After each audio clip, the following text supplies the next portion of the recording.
Baik, assalamualaikum warahmatullahi wabarakatuh. Kita akan masuk di pertemuan pertama materi analisis big data sebagai pengantar ya, sebagai pengantar karena ini mata kuliah yang baru di Universitas CIC, jadi memang saya mencoba untuk menyampaikan secara terstruktur. Big data itu meledak di awal dekade abad 21 ya. Jadi kalau sebelumnya kita belum mengenal tuh big data. Nah, eh, bermula dari perkembangan dunia online ya, dunia digital, dunia online, munculnya startup ya, Google menjadi salah satu mesin pencari yang paling populer, kemudian juga Facebook ya, ada LinkedIn, Amazon, eBay dan sebagainya ya. Jadi sangat-sangat banyak lah ya.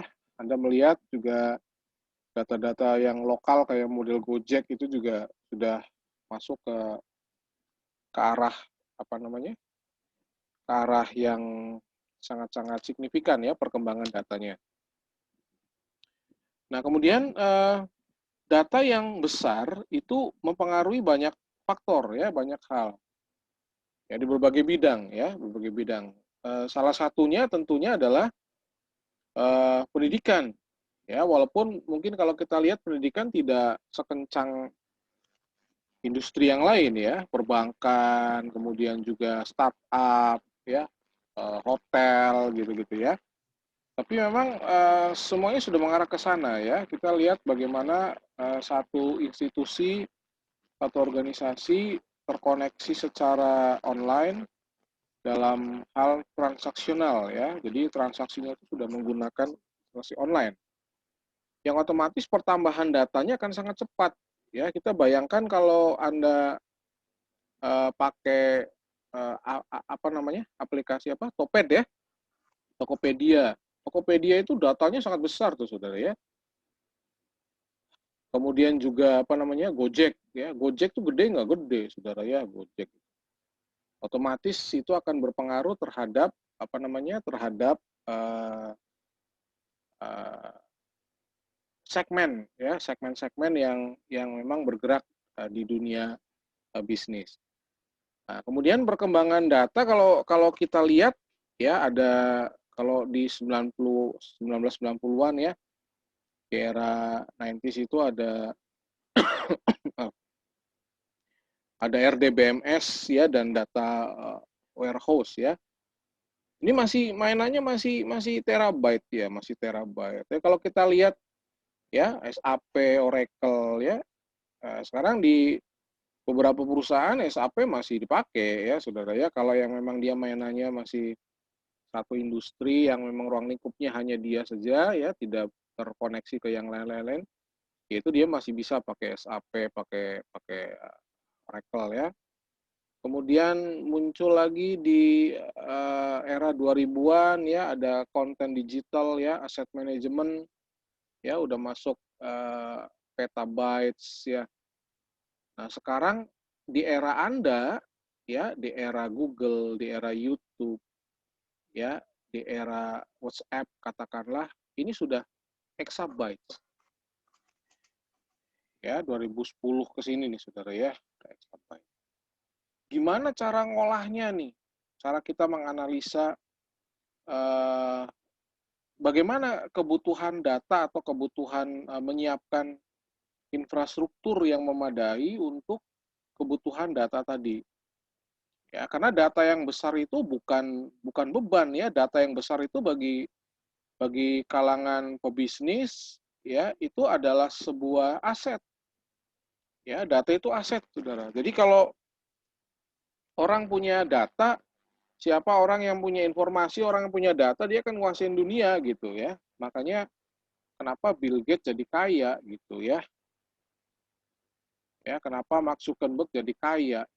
Karena apa? Dia main data aja, Saudara. Ya. Ini contoh ya perkembangan datanya. Oke, kemudian sekarang kita akan lihat apa sih big data itu. Nah, big data itu sebetulnya mirip dengan small data, namun jauh lebih besar ukurannya. Katakanlah gini ya, kalau segmennya segmennya perusahaan A katakan, atau bank ya ukurannya. Kalau hanya satu bank BRI saja, itu masuknya bukan big data, small data.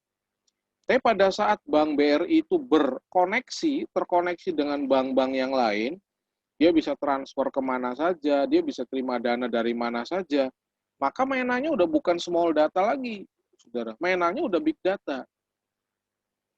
Ya, jadi kalau kita lihat referennya sebetulnya sih banyak yang masih berdebat. Ya, saya lagi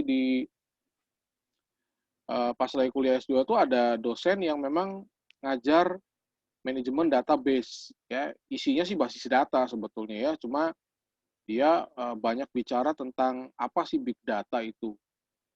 Ya, sekarang udah masuknya ke big data. Nah, berarti kalau kita punya data yang ukurannya jauh lebih besar, otomatis apa, saudara? Otomatis ya kita perlu alat yang berbeda gitu. Betul ya? Gitu. Kita perlu alat yang berbeda. Nah, alat yang berbedanya apa? Ya tekniknya, alat bantunya, arsitekturnya harus berbeda gitu. Kenapa? Karena yang kita olah bukan data yang kecil lagi gitu. Ya, yang kita olah data yang besar gitu. Nah, tujuannya adalah untuk mencari solusi masalah baru, menyelesaikan masalah baru atau masalah lama dengan cara yang lebih baik. Di tempat bekerja istri saya itu sudah menggunakan aplikasi SAP namanya. Ya, nanti silakan Anda bisa lihat itu aplikasi made in Jerman.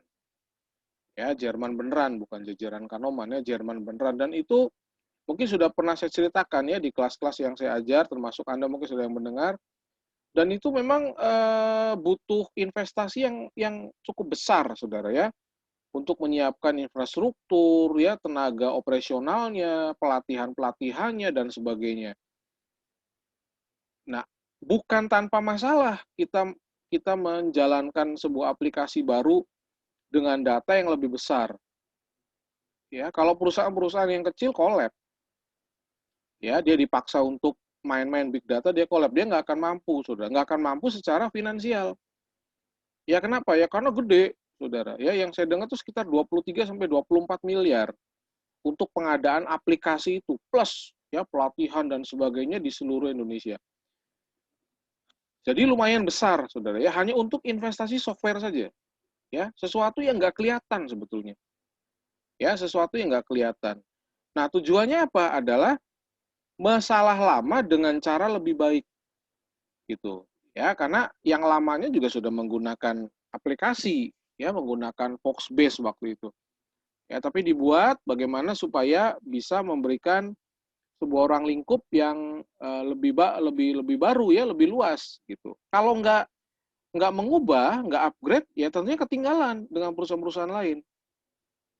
Ya, oke ya. Jadi big data ini memberikan nilai dari penyimpanan dan pemrosesan dari kuantitas yang sangat besar yang nggak bisa dianalisis dengan teknik komputasi tradisional. Jadi udah nggak bisa lagi tuh menggunakan Excel gitu maksudnya penganalisanya. Ya, karena datanya begitu besar.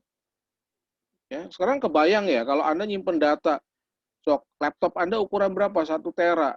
Ya, main-main small data 10 tahun juga nggak akan penuh. Tapi begitu Anda main big data, dia nggak mungkin bisa dijadikan sebagai sebuah server katakanlah.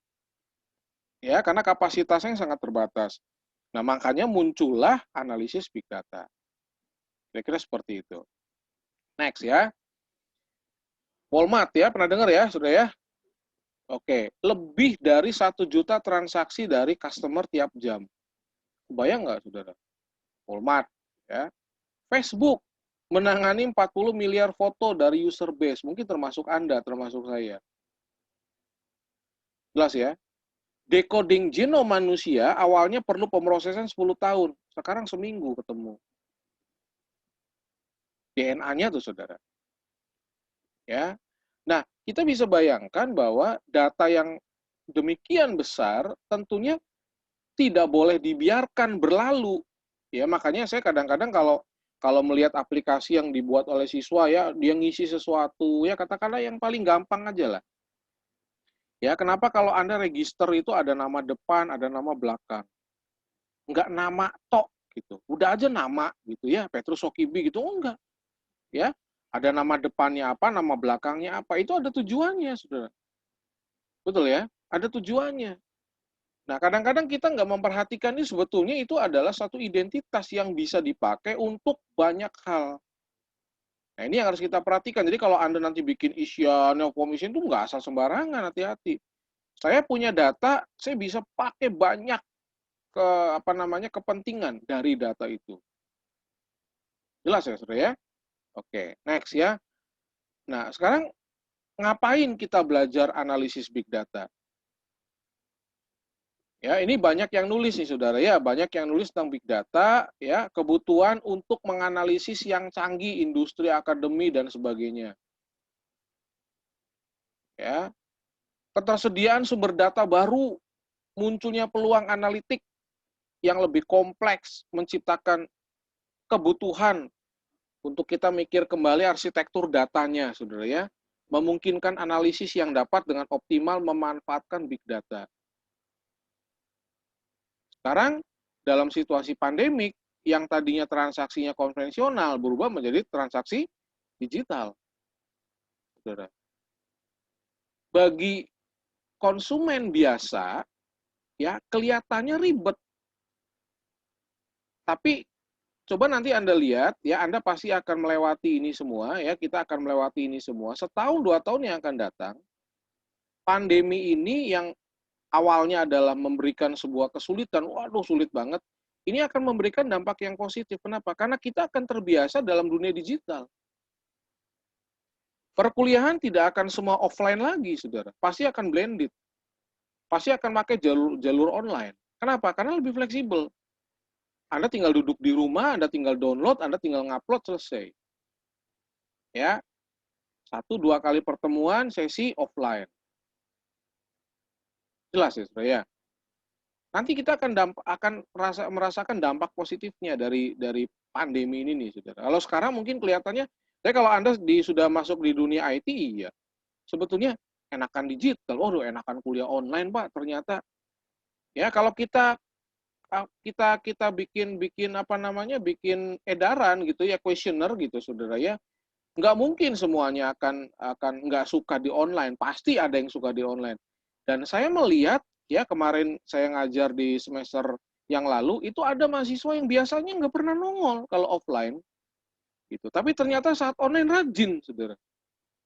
Oh berarti dia menyukai dunia daring kan gitu ya. Ya ternyata lebih menarik bagi dia karena fleksibel Pak. Saya daripada datang ke kampus udah jauh, kadang dosennya nggak datang, dosennya pika sebelen gitu ya. Gitu kan nggak enak Pak, dosennya ngejelasinnya. Sudah jauh-jauh datang, buang bensin, buang biaya, keringetan dan sebagainya. Enakan online Pak. Ada yang seperti itu, saudara ya. Tapi ada yang waduh nggak enak online, ngapain? Ya nggak bisa lihat mahasiswa yang baru, ya gitu kan. Ya banyak banyak memang pemikiran saudara ya, tapi ya tentunya juga ada hal positif ya. Nah ini nanti kita akan coba lihat ya, ada perbedaan ya, data science ya, intelijen dan bisnis intelijen ya, peran baru perlukan untuk ekosistem big data ya. Nanti ekosistemnya kita akan lihat di pertemuan yang ya saudara ya, di pertemuan yang akan datang ya. Oke, ini soalnya lumayan banyak nih slide-nya ya. Baik, kita nyambung lagi ya, data science versus business intelligence. Ya, kalau kita lihat ini ada ini waktu yang lalu ya, ini waktu ke depan ya, durasi waktu. Lah ini pendekatan ya, exploratory, pendekatan analitik yang digunakan. Kalau Anda melihat ya, kalau Anda melihat ini ada data science, ada business intelligence. Jelas ya, Saudara ya. Kita akan lihat yang bawah dulu nih, Saudara ya. Ini dalam lingkaran yang pertama adalah ada business intelligence. Ya, tipikal teknik dan tipe datanya, membuat bentuk laporan standar, ad hoc dashboard, query, detail, ya data, struktur data, ya sumber berbeda, kemudian pertanyaan yang umum, apa yang terjadi pada 3 bulan terakhir untuk analisis tuh saudara. Ya, jelas ya saudara ya, ini analisisnya. Nah, data science menjawab, ya data science. Kalau business intelligence kan apa yang terjadi pada 3 bulan terakhir. Nah, data science beda nih, saudara. Apa skenario yang optimal untuk bisnis Anda? Menjawab kebutuhan dari pertanyaan yang digunakan oleh bisnis intelijen, maka data science menjawab skenario yang optimal untuk bisnis Anda apa? What next? Selanjutnya apa? Jika trennya terus berlanjut. Kenapa hal ini terjadi dan sebagainya? Itu data science. Jelas ya, saudara ya. Kalau ini kan intuisi bisnis nih, intelijen, ya, kalangan pebisnis. Kalau ini enggak, by data, ya.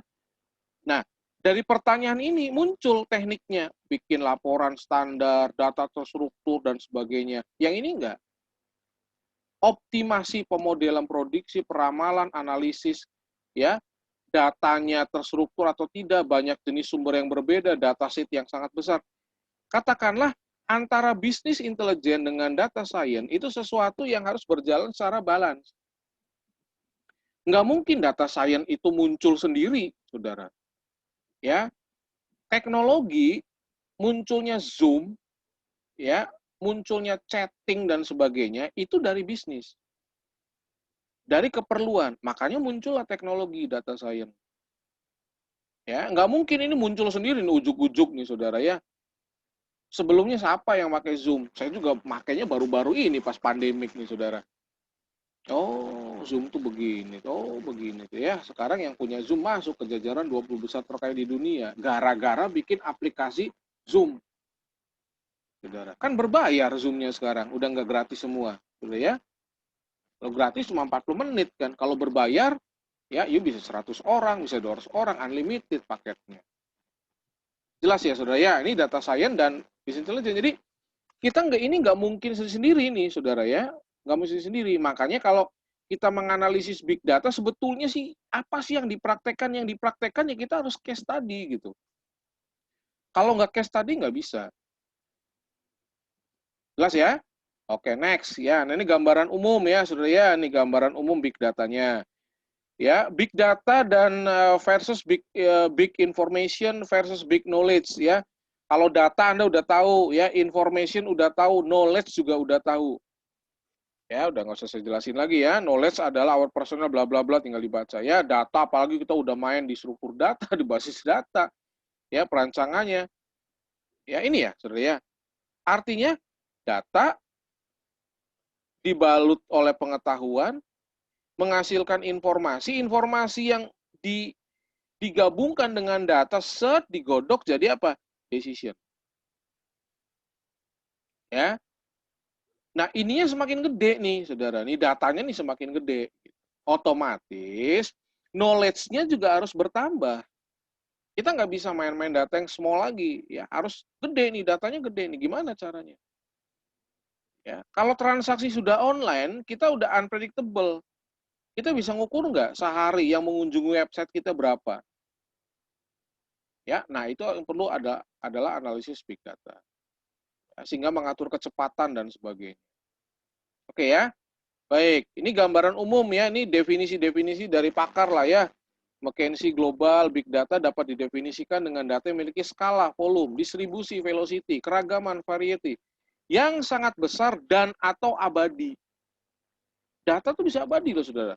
Ya, emang Anda bisa ngedelete data di Facebook? Nggak bisa. Sehingga membutuhkan penggunaan arsitektur teknikal dan metode analitik yang inovatif untuk membedakan wawasan yang dapat memberikan nilai bisnis baru.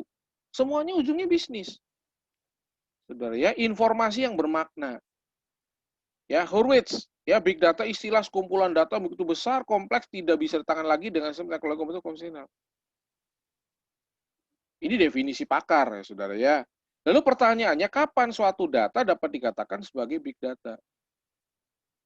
Ya, ada istilah 5V pada big data. Ya, 3V awalnya adalah volume, tadi ya sudah kita lihat, velocity dan variety. Lah sekarang, yang sekarang nih saudara ya, itu ada veracity dan value. Udah bukan main volume, velocity, variety lagi. Ya. Karena datanya begitu besar. Kita kudu mikirin apa? Bukan banyaknya data jadi beban, tapi banyaknya data itu memberikan value, memberikan nilai tambah. kalangan pebisnis kalau dia punya data ya, bisa punya data yang waduh, enak banget. Ya.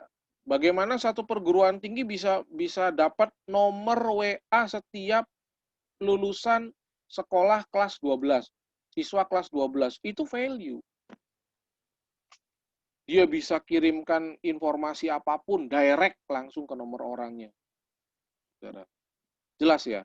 Masa sih dari 2000 yang dikirimin nggak ada yang tertarik, 100 orang kan nggak mungkin. Ya, mesti ada yang tertarik. Minimal baca. Itu value. Jelas ya? Oke, next lagi ya. Ya ini penjelasannya ya saudara ya. 5V pada big data volume ya.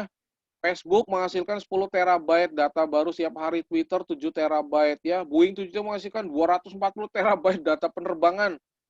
Nggak kebayang saudara ya. Ini sebelumnya nggak terukur begini-begini. Ya, Microsoft memiliki satu server kurang dari Google, tapi lebih dari Amazon. Ya, Amazon ini kan ya startup jagoan saudara ya, paling gede gitu kan. Ya, Alibaba, Amazon ya. Notes-nya kita dapat menggunakan semua data ini untuk memberitahu kita sesuatu. Jika kita mengetahui pertanyaan tepat untuk bertanya. Ya. Kalau Anda lihat ini bentuk infrastruktur data center. Tuh, Saudara, segede gini. Ya. Kalau kita lihat Google Cloud Platform, cukup satu layar. Anda bisa bayangkan bahwa dengan 1-2 tampilan layar, itu saya bisa mengakses atau Anda bisa mengakses banyak data. Kok ujuk-ujuk ada email masuk ke saya? Kenal juga enggak? Betul ya? Anda suka buka email nggak? Ada email masuk dari mana, dari mana, dari mana gitu? Ada ya? Nah, banyak kalau di saya sih saudara ya. Ngupload jurnal aja satu, wow udah kemana-mana tuh email. Ya, dapat dari sini, yang asli, yang abal-abal, pokoknya campur aduk lah. Jelas ya? Oke, yang kedua ini volume ya. Oke, jadi traditional approach, ada big data approach. Kalau traditional approach, all available information. Knowledge small data, subsetnya. Big data beda, saudara. Ya, big data itu memberikan apa? Memberikan boundaries. Ya, jadi cuma nggak cuma masuk di satu informasi tertentu, enggak. Itu pendekatan big data. Menganalisa semua data satu persatu. Jelas ya, sudah ya? Oke, next. Ya, velocity ya, kecepatan lah ya. Kalau kecepatan sih kita bicaranya ya banyak hal, faktor yang mempengaruhi ya. Data yang masuk per jam, per detik, kita nggak bisa duga, saudara ya. Tadi yang saya singgung di awal, bagaimana web kita dikunjungi orang gitu kan. Ya, data transaksi dan sebagainya, jutaan orang ya. Traditional startnya with hypothesis and test again selected data. Dipikirin, disaring, ini yang benar. Data, big data nggak seperti itu. Masuk data, dieksplor datanya tuh, gambar terapur dieksplor gitu kan. Mana yang berkorelasi, kemudian insight. Explore all data and identify correlation. Mana data yang berkorelasi, saudara. Ya, awas, data itu menciptakan peluang. Banyak peluang yang bisa dihasilkan oleh data yang kita miliki. Next ya, kalau variety mah jelas ya. Saudara kan tampilannya semakin beragam ya, semakin komprehensif ya. Itu variety ya. Kemudian veracity. Veracity itu unpredictable. Nggak pasti, saudara ya. Ketidakpastian akan data. Bisnis proses rawan akan kesalahan. Ya, bergantung datanya. Bagaimana data dapat dipercaya mengingat keandalan sumbernya. Bagaimana mengolah data mana yang benar, mana yang salah. Tadi yang saya katakan, saya dapat email itu bisa email yang benar, email yang abal-abal. Emang Anda bisa memastikan ada SMS, ya, selamat, ya, data Anda bla bla, enggak dibuka penasaran, dibuka takut penipuan. Betul nggak, saudara? Ya, iya dong. Saya dapat email ini nggak diklik, gimana nih? Ya, tahu-tahu saya dapat telepon, nawarin kartu kredit. Emang dapat nomor telepon saya dari mana? Gitu. Ngedatengin kantornya aja nggak pernah, saudara. Ya, ini yang terjadi sekarang. Gitu. Jelas ya? Baik. Ya, value. Value tadi apa? Memberikan nilai. Data yang besar seharusnya berdampak secara moneter. Tuh. Data yang besar berdampak secara moneter terhadap satu organisasi, satu perusahaan yang menggunakan komputasi big data. Ya, Anda kalau berpikir Facebook tuh sebetulnya apa sih kerjanya? Facebook tuh apa kerjanya? Coba, perusahaan apa dia? Betul ya?